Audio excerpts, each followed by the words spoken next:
بسم اللہ الرحمن الرحیم۔ میرا نام ہے ذیشان عثمانی۔ آج ہم بات کریں گے کہ باپ کو غصہ کیوں آتا ہے۔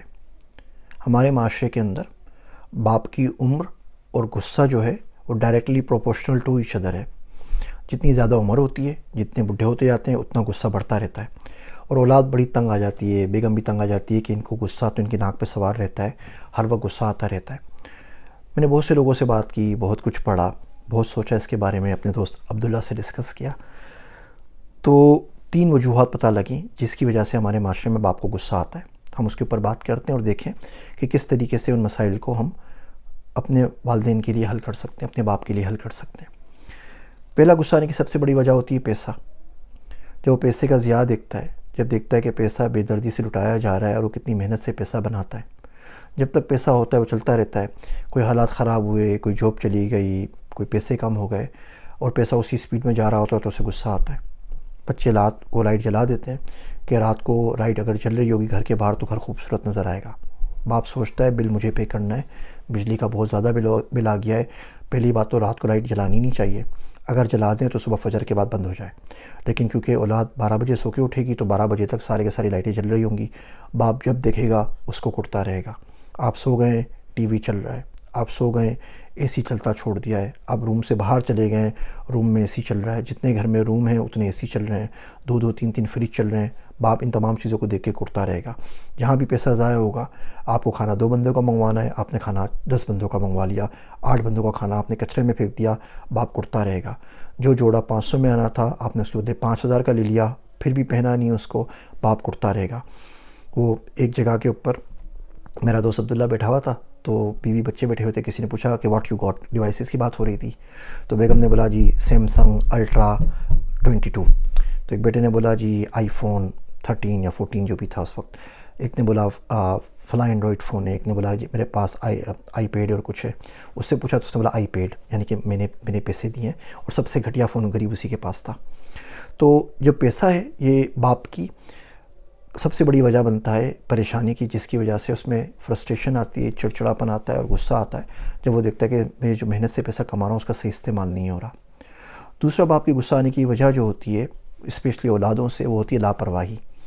باپ صبح اٹھ رہا ہے 3 بجے، اولاد اٹھتی ہے 12 بجے، تو باپ کو غصہ آئے گا کہ آگے جا کے زندگی میں کہیں جاب کرے گا تو اللہ کا بندہ کیسے اٹھے گا؟ کوئی سیکرٹری تو آ کے نہیں اٹھائے گی نا جی صاحب جی اٹھ جائیے، 12 بج گئے، آدھا دن گزر گیا ہے، اللہ کے واسطے جاب کے اوپر چلے جائیے۔ جب وہ دیکھتا ہے کہ اس نے کوئی مہنگی ڈیوائس یا لیپ ٹاپ کچھ لایا ہے اور وہ ایسے رل رہا ہے، وہ لانڈری روم میں پڑا ہوا ہے، وہ اسٹوڈیو میں الٹا گرا پڑا ہوا ہے، وہ اوور چارج ہو گیا اور کسی کو پرواہ نہیں ہے، تو اسے غصہ آئے گا۔ وہ دیکھتا ہے کہ آپ بالکل اپنی صحت کے ساتھ اچھا برتاؤ نہیں کرتے، آپ موٹے ہو گئے ہیں، آپ ورزش نہیں کرتے، آپ بہت لاوبالی طریقے سے گاڑی چلاتے ہیں، کبھی کہیں گاڑی ٹھوک کر آ گئے، کبھی کہیں ٹھوک کر آ گئے، تو یہ لاپرواہی آپ کی زندگی میں دیکھ کے اسے غصہ آتا ہے۔ غصہ اس کو اپنے لیے نہیں آتا، اگر آپ کا ایکسیڈنٹ ہوگا تو آپ مریں گے نا، اس کا کیا نقصان ہوگا؟ اس کو اس لیے ہوتا ہے کہ آپ کی جو اس سے محبت ہے، وہ محبت اس کو مجبور کرتی ہے کہ وہ آپ کو ایک بہتر انسان بنائے تاکہ آگے جا کے آپ زندگی گزار سکیں۔ جتنا وہ چیخ رہا ہے، چلا رہا ہے، یقین رکھیے یہ تمام باتیں آپ کو سمجھ میں آئیں گی صرف اس وقت جب آپ کی اولاد اس عمر میں پہنچے گی۔ اس سے پہلے دیر از نو وے ان ہیل کہ آپ باپ کے جذبات کو سمجھ سکیں جب تک آپ کا اپنے سائز کا بچہ اس کے جتنا نہ ہو جائے، آپ کے جتنا نہ ہو جائے۔ میرا ایک دوست ہے عبداللہ، تو وہ بولتا ہے کہ جب بھی بچوں کو باپ سے لڑائی ہونا تو باپ کو صرف ایک ان کو دعا دینی چاہیے۔ باپ کو دعا یہ دینی چاہیے کہ اللہ کرے تمہیں بالکل ایگزیکٹلی ویسی بیوی ملے جیسی کہ تمہاری ماں ہے، یعنی کہ جیسی بیوی مجھے ملی ہے، اور تمہیں ایگزیکٹلی ویسے ہی بچے ملیں جیسے کہ تم خود ہو۔ سب لگ پتہ جائے گا اور پتہ چل جائے گا کہ میں کس اسٹیج پہ تھا اور کیا کر رہا تھا۔ تو دوسری چیز ہے لاپرواہی۔ تیسری چیز ہے کنٹینیوس شکایات، ہر چیز پہ شکایات۔ فون ہے تو آپ کو اچھا فون چاہیے، ابھی آئی فون 14 ریلیز نہیں ہوا کہ اس کی ڈیمانڈ شروع ہو جاتی ہے۔ گاڑی اچھی چاہیے، گھر اچھی چاہیے، اور آپ شکر ادا نہیں کرتے۔ یہ ناشکری نے تو ہمیں تباہ و برباد کر دیا ہے۔ دیکھیے اگر آپ لسٹ بنانا چاہیں نا کہ زندگی میں آپ کے ساتھ برا کیا ہوا، تو آپ آرام سے پیٹ کے پیچھے 25-30 سالوں کی لسٹ بنا سکتے ہیں کہ 1000 واقعات زندگی میں برے ہوئے۔ فلاں جگہ میں بچپن میں گر گیا تھا، فلاں نے مجھے مار دیا تھا، فلاں نے میرا موبائل اسنیچ کر لیا، اس بندے نے گالی دے دی، اس نے جھڑکی دے دی، ابا نے چماٹ مار دیا، اماں نے چماٹ مار دی، فلاں دوست نے لات مار دی، آپ لکھتے چلے جائیں اور آپ بولیں گے آپ کی زندگی میں اس سے آپ سے بری زندگی کسی کی بھی نہیں ہے۔ آپ ایویڈنس جمع کرنا شروع کریں نا، تو آپ کوئی ایک سائڈ لے لیجئے اور آپ کو ایویڈنس ملتا چلے جائے گا۔ آپ اس شخص کی سائڈ لیں، آپ کو 1000 ایویڈنس مل جائیں گے اس کو سپورٹ کرنے کے لیے۔ آپ اس شخص کی برائی کے اوپر آ جائیں، آپ کو 1000 ایویڈنس مل جائیں گے اس شخص کی برائی کرنے کے لیے۔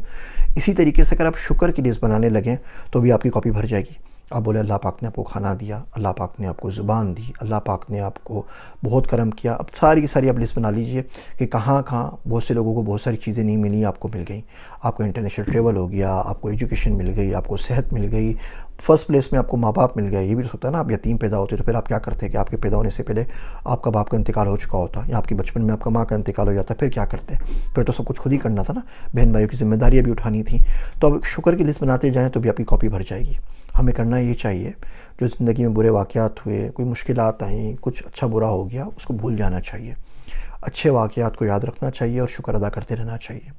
تو جب آپ کو غصہ آتا ہے اس کی 3 بڑی وجوہات ہیں، اور میں بڑی ریسرچ کے بعد میں آپ کو بتا رہا ہوں۔ پہلی وجہ پیسہ کم ہوتا ہے، زیادہ ہوتا ہے، استعمال کنٹرول نہیں ہو رہا، تو اس کو اس بات پہ غصہ آتا ہے، بیچارہ کہہ نہیں پاتا، غصہ اسی بات پہ آتا ہے۔ دوسری آپ کی لاپرواہی، وہ اندر ہی اندر جلتا رہتا ہے اور کڑتا رہتا ہے۔ اور تیسری چیز آپ کی ان لمیٹڈ شکایات اور انفینٹ خواہشات، جو اس کو زیادہ کرنے کا پہ مجبور کر رہی ہوتی ہیں، ڈو مور کی طرح۔ یقین جانیے 75 سال میں اتنی مرتبہ ڈو مور کا امریکہ نے پاکستان کو نہیں بولا جتنا 5 سالوں میں ہماری اولاد ہمارے ماں باپ کو بول دیتی ہے۔ اللہ کے واسطے اس ڈو مور کے اوپر تھوڑا سا بریک لگائیے، تھوڑا سا رک جائیں، تھوڑا سا صبر کریں، کوشش کریں ایک دن باپ کے ساتھ گزاریں، کوشش کریں ایک دن اس کے پرسپیکٹیو کو سمجھنے کی کوشش کریں، کیونکہ جس دن وہ نہیں رہے گا آپ کو ساری باتیں گن گن کے یاد آئیں گی اور اس کا کوئی فائدہ نہیں ہے۔ آپ کیا کریں گے؟ پچھتائیں گے، تو پچھتانے سے کیا ہوگا؟ نہ اس کی قبر پہ کوئی اثر پڑنا ہے، نہ اس کے اعمال پہ اثر پڑنا ہے۔ وہ اپنی زندگی آپ پہ لگا دیتا ہے، اپنی دین دنیا آپ کے اوپر لگا دیتا ہے، آپ لوگ نہیں سمجھ پاتے۔ شاعر کہتا ہے جو تیری جستجو میں چھوڑ دیا، جو تیری جستجو میں چھوڑ دیا، اس کا نعم البدل تو بھی نہیں۔ کوشش کریں، والدین کی قدر کریں۔ میری باتیں سننے کا شکریہ۔ میں ہوں آپ سب کا ذیشان عثمانی۔